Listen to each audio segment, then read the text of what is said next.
My respiratory therapist, Gary, about this whole matter about guns and everything. We have to take that. Okay, go ahead. All right. Okay, you say that you've been a member of NRA. I've been a member of the NRA for almost 30 years.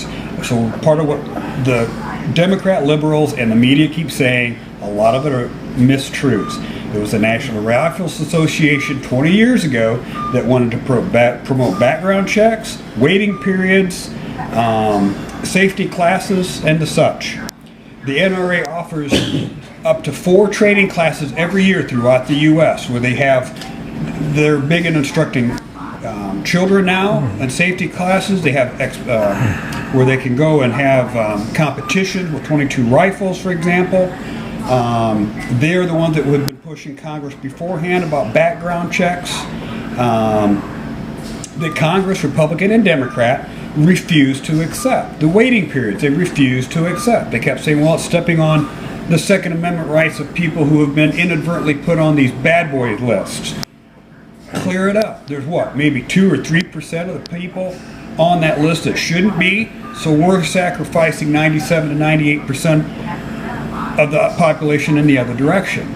So, as always, any of us that have been around for 40, 50, 60 years, you know you cannot believe what the media tells you and complete, and you know you can't believe your politicians.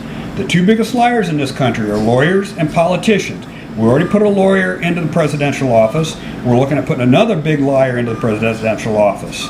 So, Clintons were all fine and dandy with all this stuff at one point because they wanted all the, they took Trump's money for campaigns and stuff. But in the 90s, Bill Clinton tried to do all this stuff and he got shot down.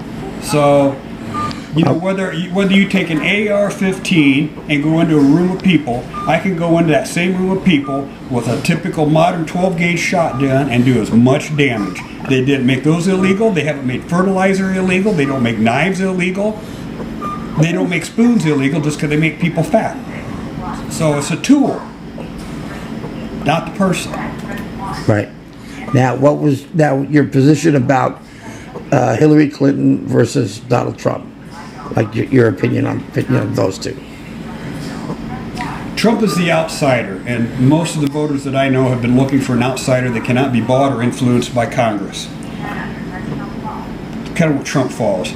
Hillary has been guilty of so many lies and defrauding other people, accepting money under the table, lying about emails, Benghazi. This is all documented if people really take the time to look it up.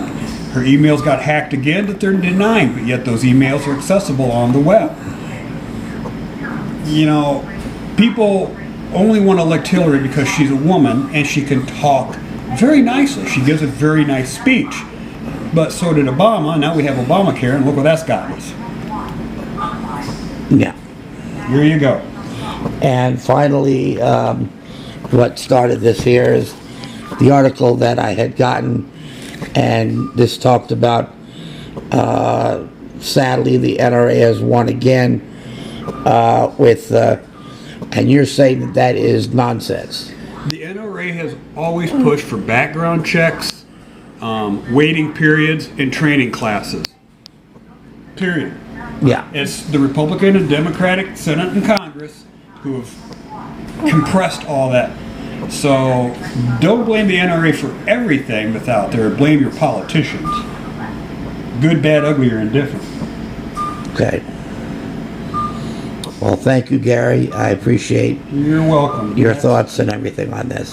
There you go. And these are the thoughts of you, not me or anybody else. Those are my thoughts and things that I know as a member of the NRA that they've been trying to promote for years. So the NRA is a really good organization. I may not believe in everything that they promote. A lot of us don't believe in everything they promote. But they do promote background checks, waiting periods, training people to use a firearm. They're training the young people how to use a firearm. Since Obama took office, women filing for personal handgun permits have soared by 1 million. The NRA membership has soared by almost 1 million. Gun sales, because of Obama's threats that he denies he ever made, has done nothing but increase gun sales. Every time there's a mass shooting, he threatens something. Look what happens to gun sales and ammunition. They go through the roof. So don't believe everything you hear. Okay. Well, Gareth, thank you again for everything that you've There you go. You're shared with us. Okay, there you go. Thank you. Yeah.